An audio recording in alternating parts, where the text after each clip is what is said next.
Partnership chapter में बेटा हमारा क्वेश्चन है x and y are partners in a form, x is entitled to a salary of 10,000 रुपये हर महीना, commission of 10% of profit after partner salary but before charging commission. ठीक है, Y कह रहा है मुझे भी सैलरी दे दो 25,000 रुपये पर एनम के हिसाब से, कमीशन 10% है नेट प्रॉफिट के हिसाब से चाहिए उसे, लेकिन कौन से नेट प्रॉफिट के हिसाब से चाहिए? After charging all commissions and all partner salary. ओहो, net profit before providing partner salary and commission for the year was, ये सब देने से पहले मतलब सैलरी और कमीशन देने से पहले इनका नेट प्रॉफिट 4,20,000 रुपये का था।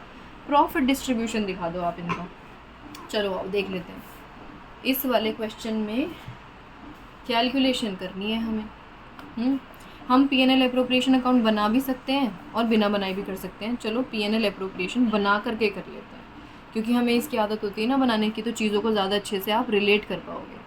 क्वेश्चन में नेट प्रॉफिट हमें गिवन है 4,20,000 रुपये का। ठीक है, क्वेश्चन ने कहा पहले सैलरी दो, तो सैलरी दे देते हैं। एक्स के हिस्से में जाएगी और वाई के हिस्से में जाएगी। एक्स कह रहा है 10,000 रुपये हर महीने चाहिए, यानी उसको टोटल साल में कितनी सैलरी मिली होगी? 1,20,000 की। वाई कह रहा है मेरी तो ज़्यादा नहीं है, 24,000 रुपये साल की, तो 24,000 रुपये वाई के हिस्से में चले गए। ठीक है, फिर अगर हम बात करें कमीशन की, तो एक्स और वाई को अब हमें कमीशन भी देना है। कमीशन देने के लिए उन्होंने कुछ बातें बोली हमें। क्या क्या बोली? अगर मैं बात करूँ एक्स के कमीशन की, तो एक्स क्या कह रहा था? मुझे नेट प्रॉफिट पर कमीशन चाहिए। नेट प्रॉफिट तो ये था 4,20,000, लेकिन उसने कहा इसमें से सारे पार्टनर्स की सैलरी हटा देना। तो पार्टनर्स की सैलरी कितनी कितनी है? 1,20,000 है और 24,000 है। ठीक है, इसको इसमें से हम माइनस करेंगे तो हमारा आंसर आएगा 2,75,000। और कितने मांगे थे उसने? 10%। लो भाई, इसका 10% कितना होता है? 27,500। ठीक है, तो एक्स के पास 27,500 पहुँच गए। ठीक है भाई, अब अगर मैं वाई के कमीशन की बात करूँ, वाई कह रहा है मुझे भी कमीशन दो, तो उसने क्या बोला? मुझे भी नेट प्रॉफिट पर कमीशन चाहिए। ये रहा नेट प्रॉफिट। कह रहा है सारी सैलरी हटा देना। लो, सैलरी भी हटा दी।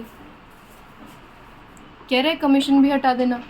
अब हमें एक का कमीशन तो पता है जो हम हटा सकते हैं, लेकिन उसने बोला जो मेरा आने वाला है ना वो भी एडवांस में हटा दो।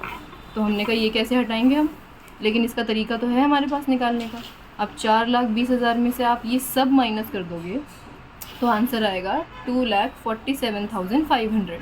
ठीक है, ये और ये माइनस करने के बाद अब 10% मांगा है ना उसने, तो ये बात तो आप समझ ही चुके हो ऑलरेडी कि अगर आफ्टर चार्जिंग कमीशन होता है तो 10% अपॉन में 110 ले लेते हैं हम।